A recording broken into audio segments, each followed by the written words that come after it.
Gen X doesn't trust financial advice, and honestly, they have good reason not to. If you've ever wondered why your Gen X parents, older siblings, or coworkers seem weirdly cynical about money, like they refuse to believe anything will work out, it's not just attitude, it's survival instinct. This generation watched the economic rules get rewritten 3 times before they hit 50. And right now, with inflation still squeezing everyone and job security feeling like a joke, understanding how Gen X thinks about money might actually help you avoid their mistakes or learn from the few things they got right. By the end of this, you'll know exactly why Gen X handles money the way they do, what shaped those habits, and which of their strategies still make sense in 2026, and which ones will quietly destroy your financial future if you copy them. Gen X grew up in the 70s and 80s when both parents had to work just to keep up with inflation. A lot of them came home to empty houses, figured out dinner themselves, and learned early that no one was coming to save them. That's not a sad backstory. It's the foundation of how they see money today. They didn't get taught about credit scores or retirement accounts at the dinner table. They learned by watching their parents stress about mortgage rates hitting 18% or losing jobs when entire industries collapsed. The lesson? You're on your own. Always have been. That's why Gen X is so obsessed with self-reliance. They hoard emergency cash. They don't trust pensions or Social Security. And they definitely don't believe some app or influencer is going to fix their financial problems. To them, financial independence isn't a goal. It's the only option. That self-reliance comes with a dark side. A lot of Gen X never learned to ask for help, even when they need it. They'd rather silently drown in credit card debt than admit they don't have it figured out. And that isolation, it's expensive. Gen X entered the workforce right as companies stopped caring about loyalty. Their parents worked one job for 30 years and got a pension. Gen X watched those same companies axe entire departments, freeze pensions, and replace full-time jobs with contract work. They lived through the dot-com crash in the early 2000s, the 2008 housing crisis, and then COVID layoffs. 3 major economic collapses in 20 years. So yeah, they don't believe in job security at all. That's why so many Gen Xers have side hustles, even if they hate them. It's not about getting rich, it's about not getting blindsided when the company decides your position is redundant. They learned early that your employer is not your friend, and your 401k match can disappear overnight if the stock tanks. Here's the thing, though. That skepticism saved a lot of them during the 2008 crash.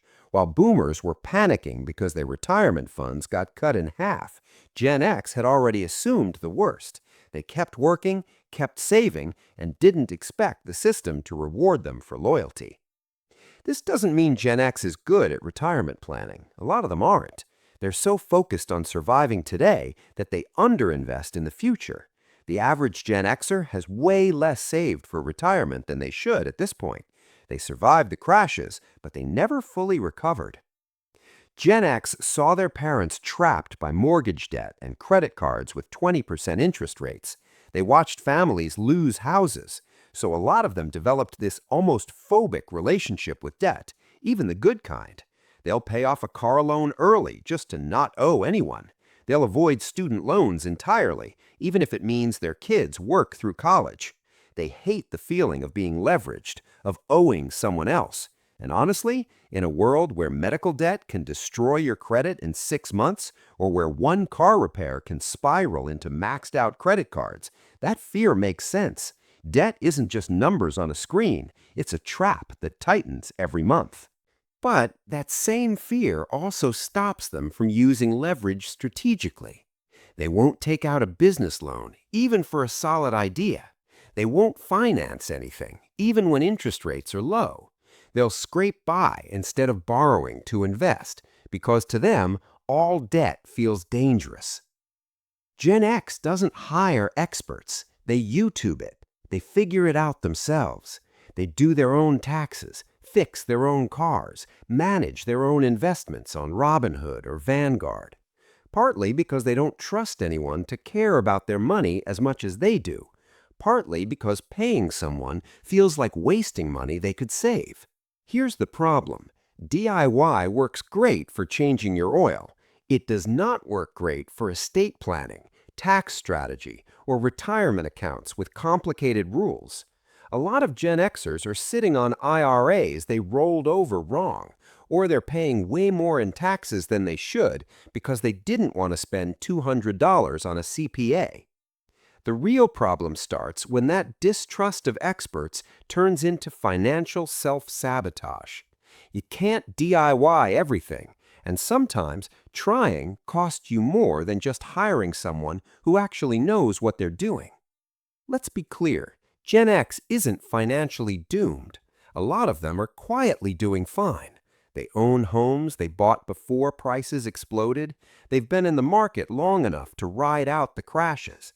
And their paranoia about job security means a lot of them actually have 6 months of expenses saved, which is more than most millennials or Gen Z can say.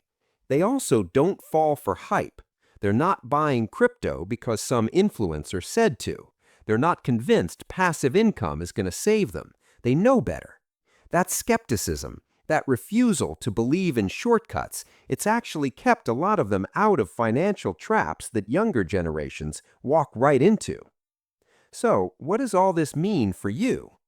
If you're Gen X, maybe it's time to admit that doing everything alone isn't always strength. Sometimes it's just stubbornness. And if you're younger, watching how Gen X handles money, take the skepticism, take the emergency fund obsession, take the distrust of job security, but don't take the isolation. Don't take the refusal to ask for help or invest in your future because you're too scared of debt. Gen X survived by assuming the system would fail them, and they were right. But surviving and thriving are two different things. Real security comes from understanding the rules, even when they're stacked against you. If this helped you see money differently, hit subscribe. We break down the real psychology behind how people handle money. No hype, just the truth. Next video drops soon. Thanks for watching.